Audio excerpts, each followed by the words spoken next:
With this channel, I want to try to keep things interesting, diverse, surprising, and even fascinating. Things that fascinate me, I hope, will fascinate you guys as well. Murchison Holdings, one of the companies therein is Kalima Horned Heritage. Now, they are both preservers and breeders of the Ankole cattle breed. This is where this story began. In 2004, on a visit to Uganda, President Ramaphosa came across these Majestic cattle with these huge horns known as the Ankole breed. And he set about trying to work out how to get them to South Africa. Now, it's very difficult to bring live animals. There's all the red tape and all of that to bring animals from North Africa into the Southern Africa. So what he did was he employed the services of Embryo Plus and Brits. And Dr. Mornay Delaray brought fertilized embryos in a frozen state to South Africa, put them into surrogate cows, and the birth of those calves was the beginning of the South African Ankole herd. So we went along to Brits to go and see a little bit more. So this is probably from all the top genetics breeds in the country. We've got the semen and we've got the embryos. So this is also what we do as Embryo Plus. We take very good genetics, we make it more, and we multiply it much quicker than they would do naturally. So all of these cane codes have a bunch of embryos in them. So this was either created through embryo flushing or IVF work. Now, I have a question. Why on earth do you have to put this in liquid nitrogen? Why not why don't you put it in a fancy freezer? So the idea behind liquid nitrogen, it's extremely cold. It's literally minus 196 degrees Celsius. No, this was 100 down. It's literally minus 196 degrees Celsius. So what the liquid nitrogen does, it actually freezes the embryo and the sperm cell. We put cryoprotectants inside so it doesn't burst, but it freezes it so everything in the cell and all the processes comes to a complete standstill. There's no processes that still happen. So it freezes and it just pauses that cell's life.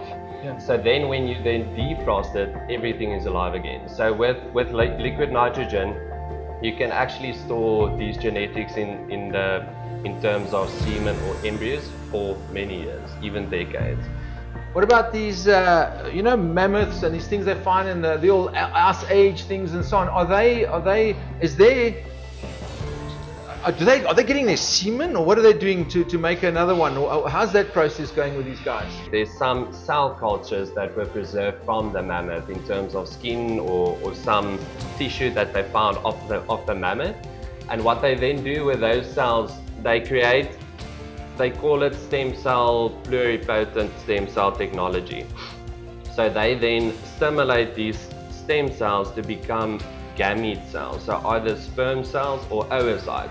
And then with their technology, they then create an embryo of that mammoth. So it's 100% the genetics of a mammoth in terms of an embryo. And then they want to then transfer that embryo either into another elephant or grow it in an artificial womb, and then they create a mammoth.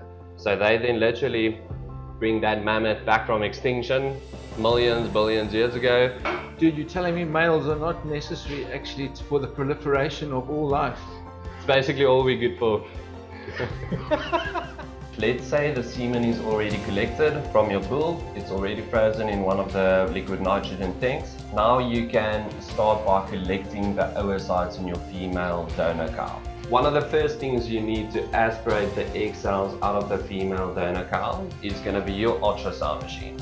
So this guy is connected to your probe.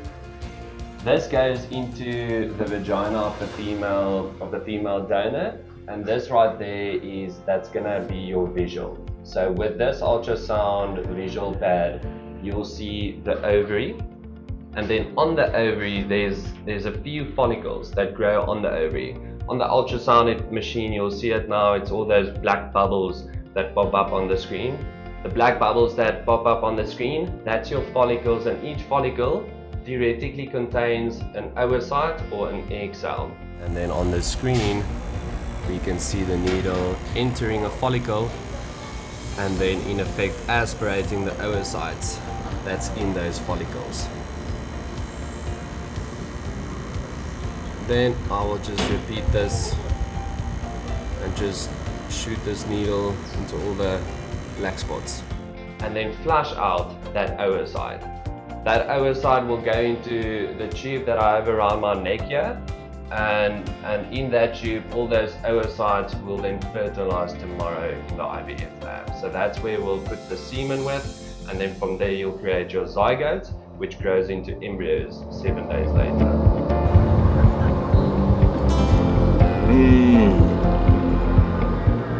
Listen, I can see here that Ankoles are somewhat of a passion of yours. No, 100%, and I think not only me, a lot of people in the industry as well. It's an absolutely fruitful venture at the moment. It's probably the most in the cattle industry now. I think it's just, Brendan, I think even if you look at these animals, they're magnificent. They're just beautiful. I mean, we've got these horn sizes, we've got these beautiful coats, and they actually carry a lot of meat as well as a cattle breed. They obviously originate from East Africa, so Kenya, Uganda, Rwanda, all those places. Our quarantine center is in Kenya. That's where everything was actually started and imported from.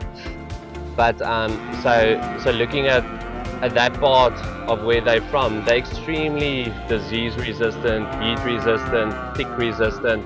They're very hardy animals. They can adapt extremely well. Even in these South African climates, they're performing better than some of the breeds that's already here. And I think the thing for us, Brendan, is they're just beautiful animals. We love to breed with them. They have immense economic value. I mean, this guy is actually the biggest Ankole in the country as well. With this horn I'm holding is 65 inches. So imagine that, over 1.5 meters tall in one horn. But it's such a cutie. This is also a calf that actually comes from Kenya, straight from Kenya, as an embryo. And a massive shout out to Kalima as well, because this is literally their first new genetics calf that comes from Kenya. Obviously they have a few other brilliant animals already as well, but I mean, as a first new genetics calf, I think they can't be happier with this little guy, Equator.